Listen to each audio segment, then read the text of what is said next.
Bueno, yo quiero empezar esta reunión con un versículo que nos hace meditar en la manera en que Dios nos ve.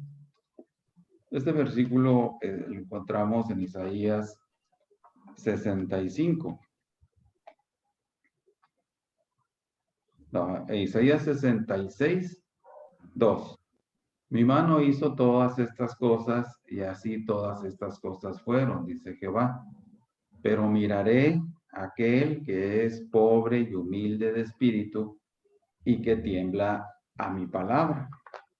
Esa es la manera en que Él nos quisiera ver. Y esta tarde realmente esa sería también la disposición de nuestros corazones para que Él nos vea de esta forma.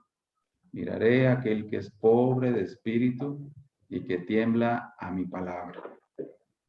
Muy bien. Entonces, hay una anécdota muy buena de la vida real que les quiero compartir. Uno de los himnos de evangelización más grande de todos los tiempos la compuso una mujer que conoció bien la liberación y paz que vienen al confesar a Dios sus errores y pecados, tal como soy. Un himno que se canta con frecuencia al cierre de reuniones de evangelización. Fue compuesto por Charlotte Elliott, que en un tiempo había estado muy amargada contra Dios por las circunstancias de su vida. Charlotte quedó inválida desde su juventud y le disgustaban profundamente las limitaciones que su discapacidad imponían sobre sus actividades. En un arrebato emocional una vez, le expresó su sentimiento al doctor César Malan, un ministro que visitó su hogar. Él la escuchó y lo conmovió la aflicción de ella, pero insistió que sus problemas no debían desviar su atención de lo que ella más necesitaba escuchar. Le presentó el reto de que le entregase su vida a Dios, que fuera él tal y como ella era, con toda su amargura y enojo. Ella se disgustó por lo que le parecía una actitud insensible por parte del hombre, pero Dios le habló por medio de él y le entregó su vida a Dios. Cada año en el aniversario de esa decisión, el doctor Malan le escribió una carta a Charlotte animándole a que fuera fuerte en su fe, pero aún siendo creyente, ella tenía dudas y dificultades. Un punto particular de molestia era el no poder salir y efectivamente servirle al Señor. A veces casi le disgustaba el misterioso éxito de predicación y evangelización que desempeñaba su hermano. Ella anhelaba que Dios la utilizara a ella misma, pero pensaba que su salud y estado físico se lo impedían. Entonces, en 1836, siendo el 14º aniversario de su conversión, solo una noche, Charlotte Elliott, de 47 años de edad, escribió su autobiografía en verso. En esta oración de confesión derramó sus sentimientos a Dios, sentimientos con los cuales se han identificado incontables personas en las generaciones que han seguido. La tercera estrofa, tal vez más que otras, describe su propio peregrinaje. Tal como soy, de penas combatido, de torpes dudas, de conflicto lleno, de temores y luchas rodeado, oh Cordero de Dios, acudo, vengo.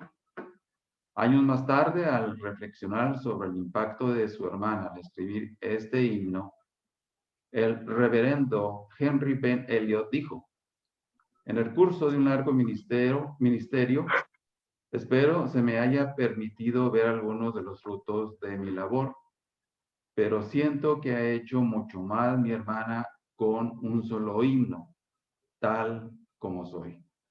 No sé si ustedes han tenido la oportunidad de escucharlo, pero es un himno muy hermoso.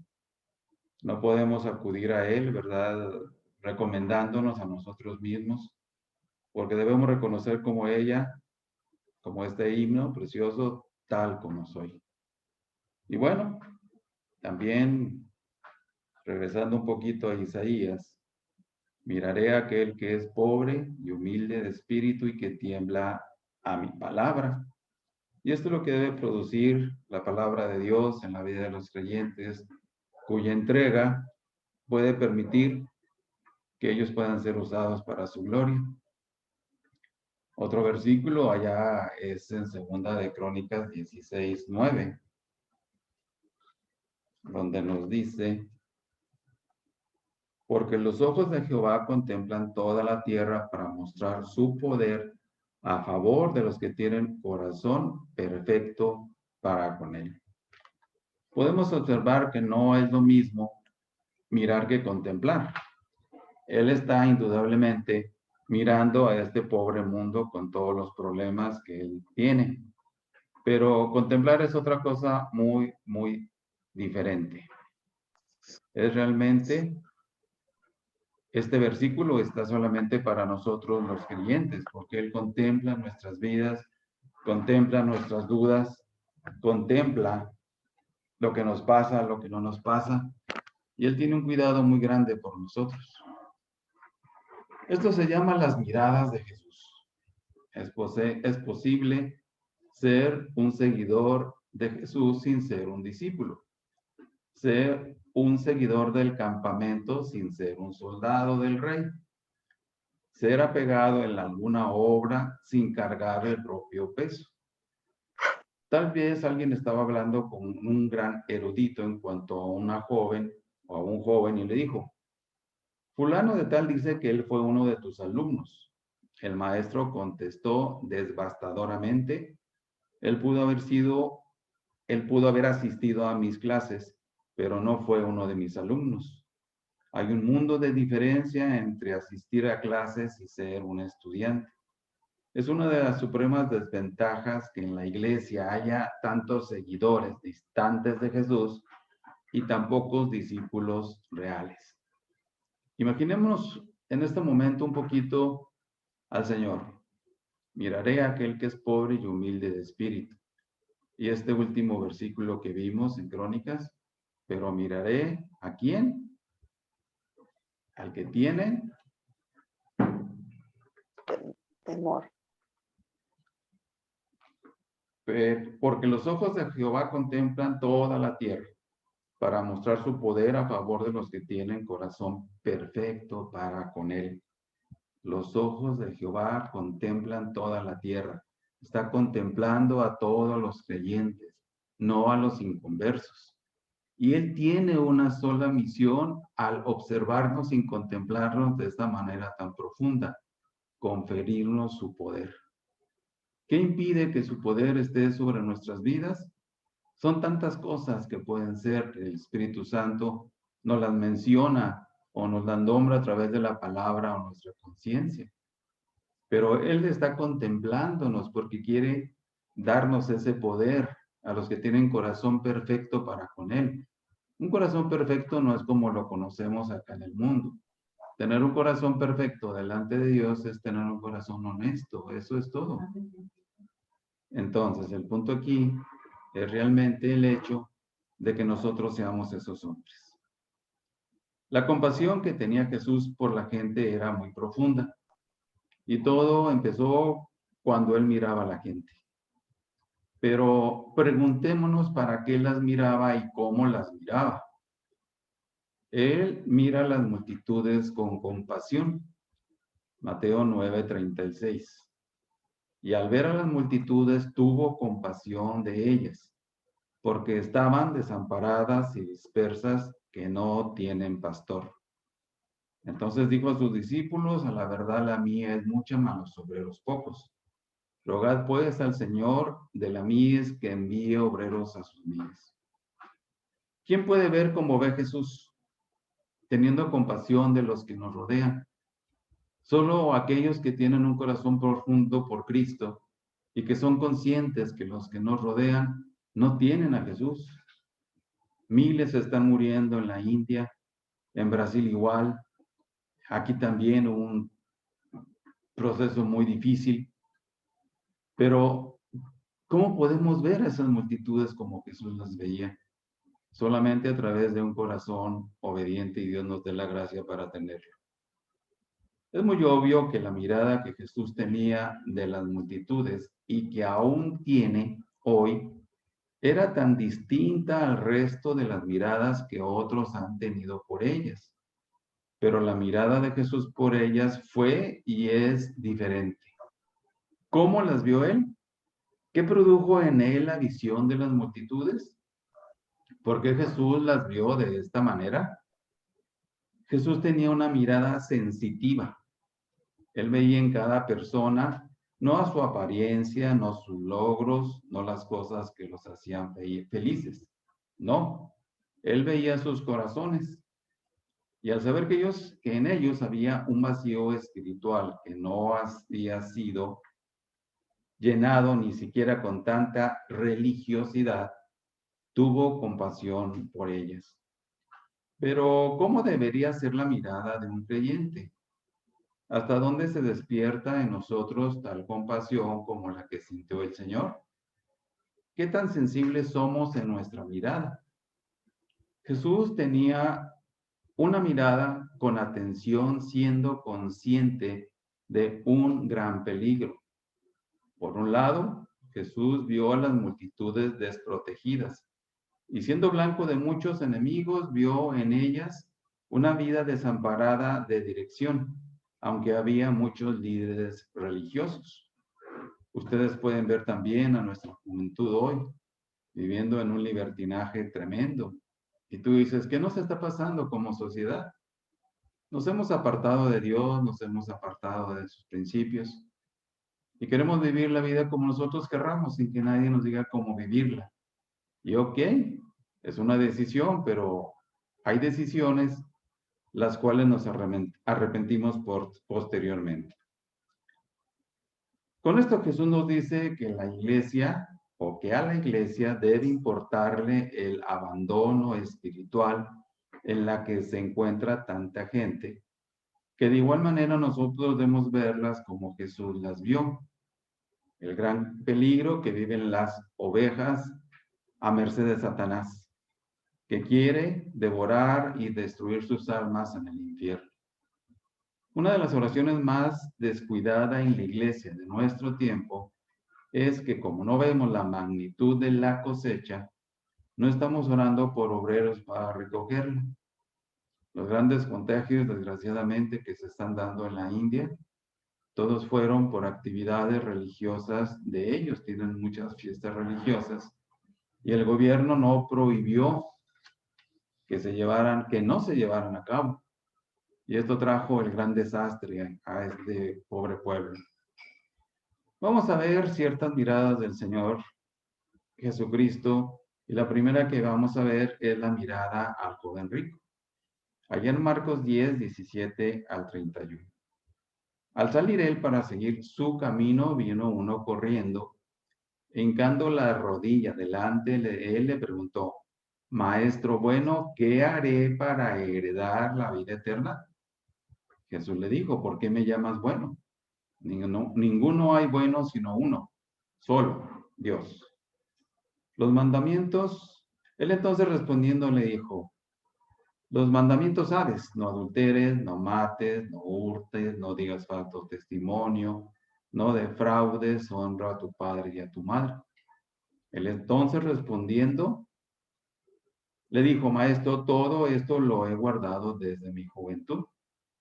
Entonces Jesús, primeramente dice aquí mirándole, no mirando su arrogancia, no mirando su soberbia, dice, mirándole le amó y le dijo, una cosa te falta, anda, vende todo lo que tienes y dalo a los pobres y tendrás tesoro en el cielo, y ven y sígueme tomando tu cruz. Pero él, afligido por esta palabra, se fue triste porque tenía muchas posesiones. Para él eran más importantes las posesiones, eran su vida. Y al final de cuentas, cuando partamos de este mundo, ¿qué nos vamos a llevar? Absolutamente nada. Entonces Jesús, mirando alrededor, dijo a sus discípulos, cuán difícilmente entrarán en el reino de Dios los que tienen riquezas. No porque sean ricos, sino por la actitud que tienen hacia el dinero que se convierte muchas veces en su Dios. Los discípulos se asombraron de sus palabras, pero Jesús respondiendo volvió a decirles: hijos, cuán difícil es entrar en el reino de Dios a los que confían en las riquezas. Este es el problema, los que confían en las riquezas. Ustedes recordarán cuando aquel presidente, ¿cómo se llamaba el peroncito? Salinas. Siempre los mexicanos temíamos que llegaran los diciembres porque empezaba a subir la gasolina y ahí empezaba toda la subidera de precios. Y no pasó. Y muchos pensamos, incluido yo, bueno, ya la libramos. Pero no, oh sorpresa, a partir del 1 de enero se hizo el desastre, donde muchas personas aquí, en este estado, nuestro propio estado, pues se suicidaron porque perdieron muchísimos millones de pesos. Y entonces fue algo tremendo. Jesús les sigue diciendo a sus discípulos: más fácil es pasar un camello por el ojo de una aguja que entrar un rico en el reino de Dios. Ellos se asombraron aún más, diciendo entre sí: ¿quién pues podrá ser salvo? Entonces Jesús mirando les dijo: para los hombres es imposible, mas para Dios no, porque todas las cosas son posibles para Dios. Entonces Pedro comenzó a decirle: he aquí nosotros lo hemos dejado todo y te hemos seguido. Respondiendo Jesús, dijo: de cierto os digo que no hay ninguno que haya dejado casas, o hermanos, o hermanas, o padre, o madre, o mujer, o hijos, o tierras, por causa de mí y del Evangelio, que no reciba 100 veces más ahora en este tiempo, casas, hermanos, madres, hijos y tierras, con persecuciones, y en el siglo venidero la vida eterna. Pero muchos primeros serán postreros, y los postreros primeros. Entonces llama la atención cómo el Señor entiende que este hombre, el joven rico, quizás era sincero en sus pretensiones. Presumió que guardaba 9 mandamientos y Jesús le menciona varios. Pero lo que llama la atención es cómo lo vio Jesús. Dice que lo vio con amor y le dijo: aún te falta una cosa. Una sola cosa fue lo que permitió que él se perdiera. ¿Por qué? Porque amaba sus riquezas más que a Dios. No quiere decir que no necesitemos el dinero. Al final de cuentas, Él es el que nos los da. El punto aquí es la actitud que tenemos hacia el dinero. Pero dice que lo miró con amor. Antes de responderle, antes de hacer cualquier cosa, lo miró con amor. Y es también como nos mira Él a nosotros, a ti y a mí, en esta tarde, diciéndonos que algo puede estar estorbando nuestras vidas para que Él nos use. Y ese poder que Él nos quiere dar contemplándonos a nosotros, no lo tenemos por causa de que estamos permitiendo cosas que estorban que Dios nos dé ese poder y que está a nuestra disposición y es gratuito y es urgente. ¿Por qué? Porque el tiempo en que estamos viviendo con este virus tan terrible, Dios nos guarda. Una mirada de cariño perdida. Ahí en Marcos 10:21. Entonces Jesús, mirándole, le amó y le dijo: una cosa te falta. Anda, vende todo lo que tienes y dalo a los pobres, y tendrás tesoro en el cielo. Y ven, sígueme tomando tu cruz. Sígueme tomando tu cruz. Esto es algo importante porque muchos cristianos no quieren tomar su cruz. Y decía a todos: si alguno viene a mí y no aborrece a su padre, madre, hermanos y esposas, no es digno de mí. No quiere decir que no les amemos, sino con Cristo es doble nuestro amor hacia ellos. Dice también la palabra: si alguno viene en pos de mí, niéguese a sí mismo. Tome su cruz cada día y sígame. Él está contemplándonos con el deseo que nosotros les digamos de todo corazón. Un hombre rico busca caminos de salvación. Su pregunta, ¿qué he de hacer para conseguir la vida eterna? Ahí en Marcos 10:17. Al salir él para seguir su camino, vino corriendo uno e hincando la rodilla delante de él le preguntó, Maestro bueno, ¿qué haré para heredar la vida eterna? Quizás él no era consciente de la manera que Dios tiene para darnos esa salvación. Y él amó las cosas mundanas, que es lo que está perdiendo muchos creyentes hoy día. Entonces, deja entrever el desconcierto de la gente piadosa de aquel tiempo ante las varias interpretaciones de la ley. Se acerca a Jesús llamándole maestro bueno, pero Dios ya había hablado. Por eso Jesús lo remite a la palabra de Dios, los mandamientos. Marcos 10:19 dice, los mandamientos sabes. No adulteres, no mates, no hurtes, no digas falso testimonio, no defraudes, honra a tu padre y a tu madre. Entonces, aquí tenemos que Él nos está contemplando, aún en este preciso momento. Y nosotros lo sabemos, somos conscientes por el Espíritu Santo, no porque yo lo diga. Después tenemos el caso de Pedro, en Lucas 22:54-62. Y prendiéndole, le llevaron y le condujeron a casa del sumo sacerdote, y Pedro le seguía de lejos.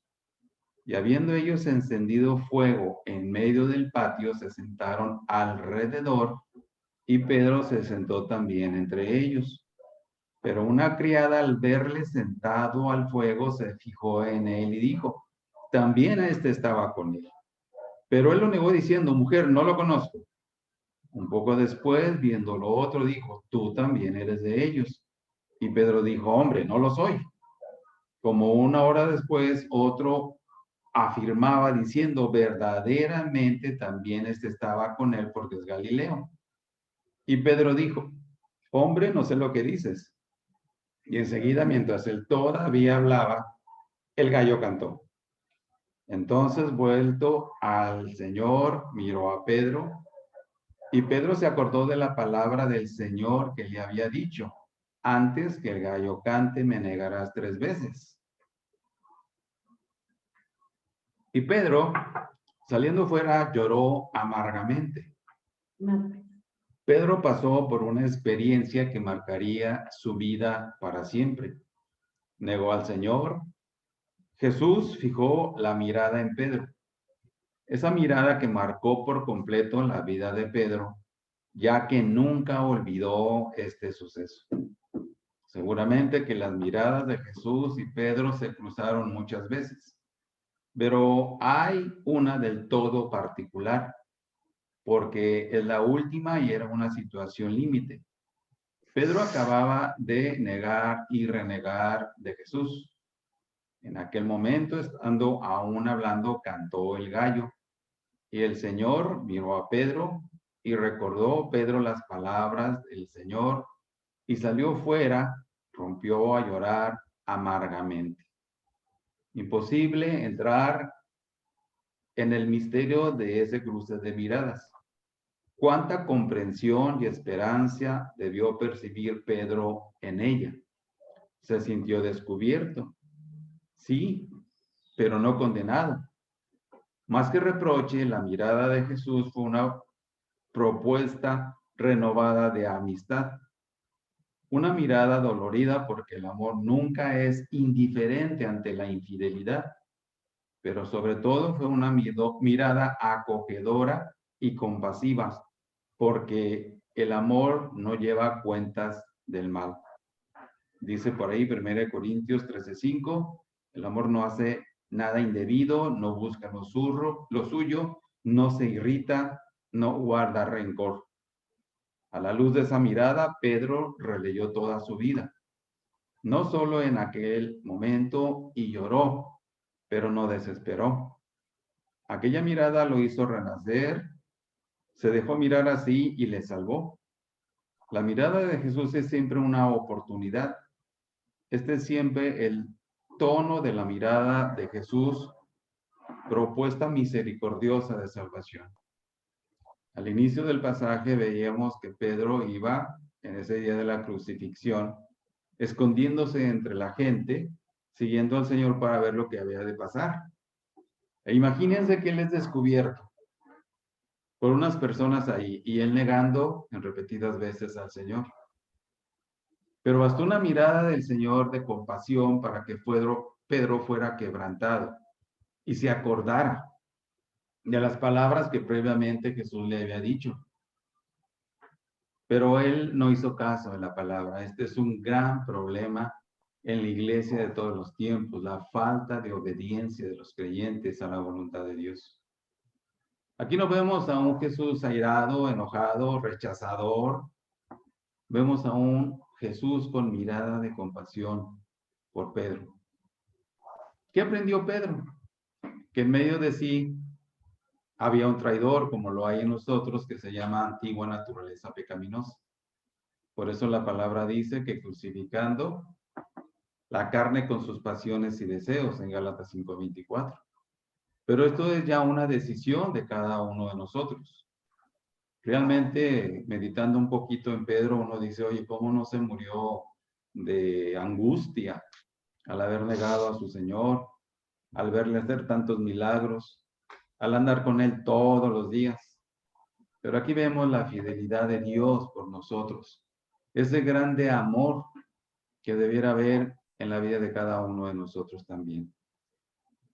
Algunas veces he pensado que debería darme un día o dos de descanso, pero confieso francamente que el descanso es muy poco descanso para mí, pues me parece oír los gritos de las almas que perecen, las lamentaciones de los espíritus que descienden al infierno, que me increpan así. Predicador, ¿puedes descansar? Ministro, ¿puedes estar callado? Embajador de Jesús, ¿puedes hacer a un lado las vestiduras de tu oficio? Levántate y ponte a trabajar de nuevo. Esto lo dijo Charles Haddon Spurgeon allá en tiempos muy antiguos, pero es una realidad. ¿Estamos nosotros distraídos con diversas cosas del mundo? Posiblemente sí. Necesitamos la mirada de Jesús a nuestro corazón aún en este momento. Porque nuestro hablar decimos sí, pero nuestro corazón dice, no es verdad. Necesitamos ser mirados así. O ser mirados como el joven rico. ¿Qué nos está estorbando? Miraré a aquel que es pobre y humilde de espíritu y que tiembla mi palabra. Realmente muchas veces los creyentes no estamos pensando en cuanto venga el Señor. Y al hacerlo estaremos, dice ahí, con esperanza de su segunda venida. Para que nosotros, si Él regresa y nos toca estar vivos, seamos arrebatados con Él. Y si no nos toca, de todos modos vamos a estar con Él. Eso es lo maravilloso. Posiblemente usted haya escuchado la historia de aquel ladrón que entra a robar a una iglesia. Se dirige hacia el lugar donde se guarda la colecta. Estaba paseando todo el dinero a su bolsa, cuando escuchan una voz que viene de arriba y le decía, Jesús te está mirando. El ladrón asustado observa hacia arriba y no logra ver nada. Piensa un poco y dice, debe ser mi imaginación, y siguió vaciando la colecta. Nuevamente escucha la voz de arriba. Jesús te está mirando. Entonces, otra vez el ladrón echa una mirada hacia arriba y descubre que el que hablaba era un loro. Loro mentiroso, dices que Jesús me está mirando, es mentira. No hay nadie aquí más que tú y yo. Y el loro responde, Jesús te está mirando y está detrás de ti. El ladrón voltea hacia atrás y se topa con la mascota de la iglesia, un gran y furioso perro entrenado para morder extraños. El ladrón sale más rápido y asustado de lo que entró, quejándose de los mordiscos de el can. El loro siguió hablando. Te dije que Jesús te estaba mirando. Los ojos de Jehová contemplan toda la tierra de los cristianos y todos los días lo hace. No podemos escapar de eso. Ustedes díganme cómo podemos escapar de eso. Hay diferentes tipos de miradas. Hay miradas indiferentes, irrespetuosas, miradas de concupiscencia. Si los ojos son el reflejo del alma, a través de ellos podemos llegar a conocer los sentimientos de Cristo para interiorizarlos y hacerlos propios. Dios no solo ha hablado al hombre y al mundo, también los ha mirado. Y Jesús en esa mirada plena, definitiva y exhaustiva de Dios. Descubrir esa mirada profunda, personal y cordial manifestada en Jesús nos ayuda a superar los miedos, a deshacer dudas y a iluminar nuestro caminar en la vida. Salmo 139, 1 al 3, dice así: Oh Jehová, tú me has examinado y conocido. Tú has conocido mi sentarme y mi levantarme. Has entendido desde lejos mis pensamientos. Has escudriñado mi andar y mi reposo, y todos mis caminos te son conocidos. Todos. Buenos y malos. No está diciendo aquí nada más que los buenos. Buenos y malos. Y bueno, realmente estamos en este momento, en esta tarde, supeditados a que también Jesús vea nuestros corazones. Y necesitamos que Él nos vea como lo está haciendo, pero necesitamos que Él nos hable a cada uno de nosotros. Vamos a ver cómo miró el Señor ahora a aquel personaje en la palabra, Zaqueo, en Lucas 19, del 1 al 10. Habiendo entrado Jesús en Jericó, iba pasando por la ciudad, y sucedió que un varón llamado Zaqueo, que era jefe de los publicanos y rico, procuraba ver quién era Jesús, pero no podía a causa de la multitud, pues era pequeño de estatura. Y corriendo delante, subió a un árbol sicomoro para verle, porque había de pasar por ahí. Cuando Jesús llegó a aquel lugar, mirando hacia arriba, le vio y le dijo: Zaqueo, date prisa, desciende, porque hoy es necesario que pose yo en tu casa. Entonces él descendió a prisa y le recibió gozoso. Al ver esto, todos murmuraban diciendo que había entrado a posar con un hombre pecador. Entonces Zaqueo, puesto en pie, dijo al Señor: He aquí, Señor, la mitad de mis bienes doy a los pobres, y si en algo he defraudado a algunos, se lo devuelvo cuadruplicado. Jesús le dijo: Hoy ha venido la salvación a esta casa, por cuanto él también es hijo de Abraham, porque el Hijo del Hombre, o sea, Cristo, vino a buscar y a salvar lo que se había perdido. Imaginémonos a Jesús yendo ahí por la calle, una gran multitud siguiéndolo, y Zaqueo preguntándose: bueno, ¿qué está pasando? ¿Qué sucede? Y total, procuraba ver quién era Jesús. Y Jesús va caminando por la calle y lo ve arriba del árbol. Y le dice: Zaqueo, desciende. Yo me pregunto cómo sabía Jesús que se llamaba Zaqueo. No tiene necesidad. Él lo sabe todo. Y entonces, ¿qué pasó con Jesús? Dice que le dijo a Zaqueo: date prisa, desciende, porque es necesario que yo pose en tu casa. Qué bendición, qué privilegio. Ahora, este era un hombre pecador. La palabra no lo define así. Dice aquí que al ver esto todos murmuraban diciendo que había entrado a posar con un hombre pecador. Las miradas de la gente a San Zaqueo eran miradas de juzgarle, pero no así la mirada de Jesús, sabiendo también esto indiscutiblemente. ¿Qué sucedió cuando Jesús lo miró y le dijo que descendiera? Primeramente lo miró. Y Zaqueo miró a Jesús. ¿Y qué produjo en esto? En Zaqueo esto. He aquí, Señor, la mitad de mis bienes doy a los pobres. Y si en algo he defraudado a algunos, se lo devuelvo cuadruplicado. Convicción. Entonces, él tenía una convicción de lo que había producido esa mirada de Jesús. Él sintió esa mirada hasta lo profundo de su corazón, por la actitud.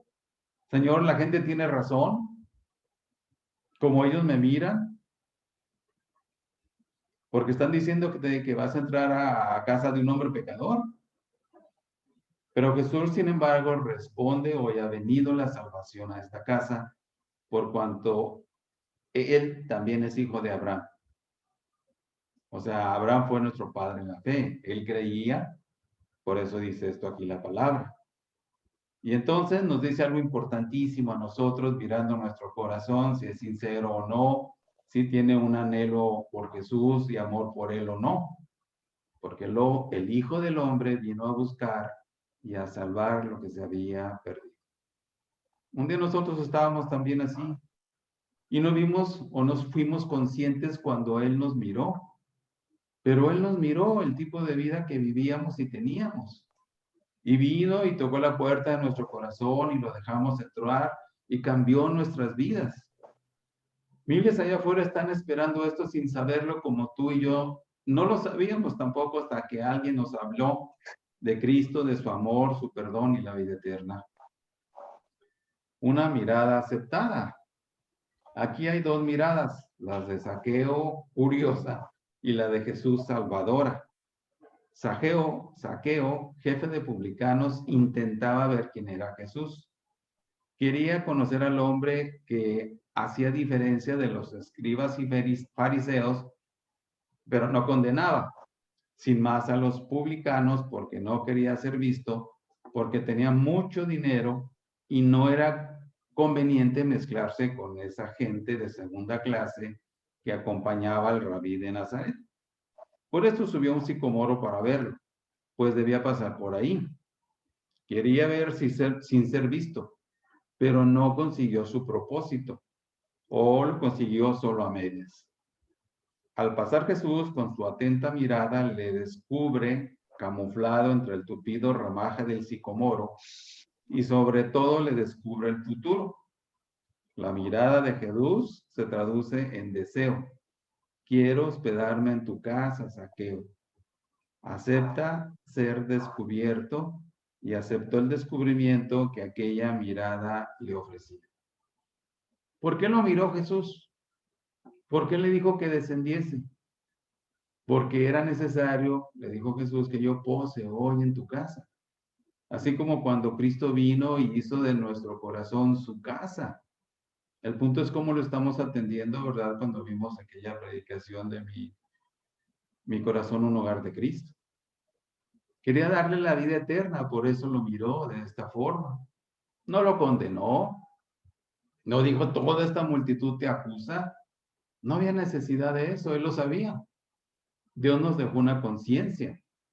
Cierto es que muchos ya ni conciencia tienen o la tienen cauterizada, como dice la palabra de Dios, de tanto que pecan, como si nada. ¿Qué hizo Zaqueo? No lo pensó dos veces, bajó deprisa y lo recibió con gozo y no apartó sus ojos de los de Jesús. Esa verdad, aquel rumor crítica de que el profeta de Nazaret era amigo de publicanos y pecadores y que no tenía inconveniente en compartir con ellos la mesa, él lo estaba experimentando ahora. En aquella mirada, Zaqueo se sintió llamado y amado. Entonces, toda esa gente estaba viviendo una vida religiosa hipócrita. Con su boca juzgaban y dice el Señor que de la abundancia del corazón habla la boca. No era el punto de juzgar, sino realmente Cristo hubiera venido a juzgar al mundo, pues no habría humanos en esta tierra. Vino a salvar, buscar lo que se había perdido. Jesús no juzgó ni su vida ni la moralizó.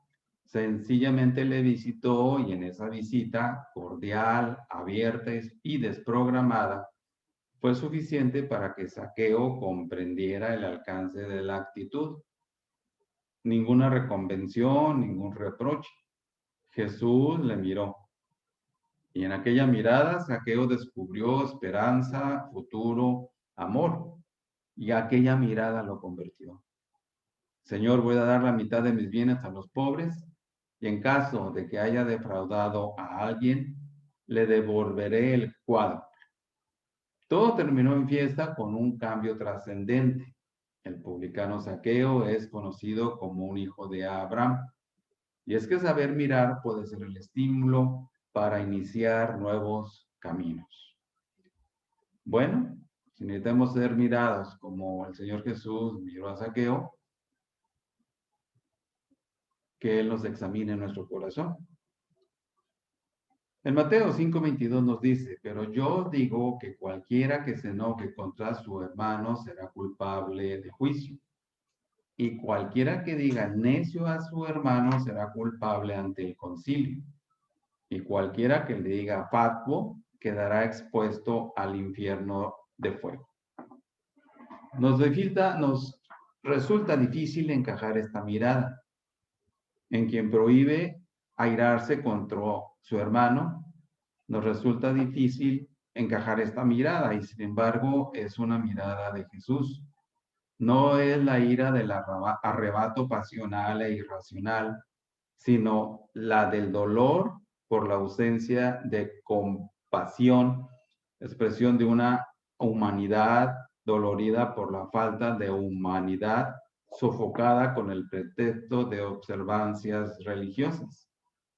La ira de Jesús prolonga y evoca la ira de Dios en el Antiguo Testamento para expresar el dolor de Dios y no su indiferencia ante el deterioro del hombre por el pecado. La mirada de Jesús expresa la desesperación por unos guías ciegos que no solo confunden a Dios, sino que lo deforman y no comprenden que la gloria de Dios es que el hombre viva. La mirada de Jesús es una mirada repulsiva para aquellos hombres de su religiosidad ritual que se nutría de observancias y colocarlas en el camino de la fe. También nosotros necesitamos contemplar esa mirada airada, porque puede que aún participemos de aquella dureza de corazón que Jesús, apenados, descubrió en sus contemporáneos. Otra mirada muy fuerte es la mirada a Jesús. A Judas, perdón. La mirada a Judas. Se ha escrito mucho sobre el beso de Judas, no tanto sobre la mirada a Judas, y debió ser muy elocuente el seguimiento de Jesús por parte de Judas, que transcurrió entre el entusiasmo y la decepción, y esta acabó imponiéndose. ¿Amaba Judas a Jesús? ¿Lo siguió solo interesadamente? Nunca lo sabremos con certeza. Lo que sí sabemos con seguridad es que amaba Jesús a Judas y se fiaba de él. Por eso lo eligió para formar parte de los 12. Y le confió la administración de los bienes. La traición, pues, no era solo el fracaso de Judas. También para Jesús suponía un fracaso. Tanto tiempo, tanta intimidad, perdidos. Hasta el último momento Jesús intentó recuperarlo. Por eso lavó los pies que ya habían hecho parte del camino de la traición. En Getsemaní, en el momento del beso, en los ojos de Jesús debió aflorar una infinita tristeza, no tanto por él, que ya había asumido beber el cáliz, sino por la pérdida de un amigo. Así lo afrontó al acercarse. Amigo, dice Mateo 26:50. Y Jesús le dijo, amigo, ¿a qué vienes? Entonces se acercaron y echaron mano a Jesús y le prendieron. No le retira la amistad, se la recuerda y se la ofrece de nuevo en el encuentro de dos libertades. la de Judas que se vende y vende la de Jesús que se entrega y perdona. Ofreció la mejilla, ofreciendo la mejilla agredida por el beso traidor de un amigo equivocado. Era una nueva oportunidad. Desgraciadamente, al parecer, Judas no lo entendió. ¿Y qué podemos aprender de esto? Que el pecado nos ciega espiritualmente. Cuando estamos pecando continuamente sin arrepentirnos ni confesando nuestros pecados, nuestro corazón se va endureciendo y se hace insensible a los llamados de Dios, que son tan claros. Pero nuestro corazón se va endureciendo y esto es una trampa de Satanás confabulada con nuestra antigua naturaleza pecaminosa. Otra mirada es la mirada de Jesús desde la cruz. En este acercamiento a las miradas más significativas de Jesús, resulta inevitable contemplar su mirada desde la cruz, lugar difícil para adoptar posturas artificiales, lugar inhumano y cruel, lugar, sin embargo, privilegiado para contemplar la vida y probar la autenticidad de los valores en que uno cree. La cruz es un lugar alto, elevado. Cuando sea elevado sobre la tierra, atraeré a todos a mí o hacia mí. Juan 12:32. Y yo, si fuere levantado de la tierra, a todos atraeré a mí mismo. Y un lugar obligado para muchos, desde el que surgen miradas muy diferentes, miradas turbadas y enturbiadas por el dolor y la desesperación, miradas que cuestionan la bondad de Dios, miradas de resignación impotentes, miradas de iluminada esperanza. Y la mirada de Jesús hacia arriba. Padre, en tus manos encomiendo mi espíritu. Hacia los lados con el ladrón, hoy estarás conmigo en el paraíso. Hacia abajo, mujer, he ahí tu hijo. Y dice también, perdónalos porque no saben lo que hacen. Hasta el final la mirada de Jesús fue de amor como fue toda su vida. Murió como vivió, mirando por nosotros y hacia el Padre. Su última mirada fue una mirada libre, no cegada por el dolor, sino iluminada por el amor, poniendo en práctica lo que siempre proclamó, el amor y el perdón incondicional de Dios y su entrega a la causa del Padre al cumplimiento de su amor. Pero yo quiero decirte que aún hoy, en pleno siglo XXI, esa mirada de Jesús hacia todas las personas es de amor y de misericordia. Porque Él dice, Padre, perdónalos porque no saben lo que hacen. No que no sepan lo que hacen, no saben las consecuencias. Entonces, que Dios nos dé la gracia para que Él en esta tarde nos haya mirado de una forma u otra, nos hayamos identificados, el cómo nos quiere ver el Señor ahora. Yo me quiero quedar con esas palabras, Padre, perdónalos porque no saben lo que hacen. Entonces, bueno, esto es algo que es una bendición. Muchas gracias por su atención.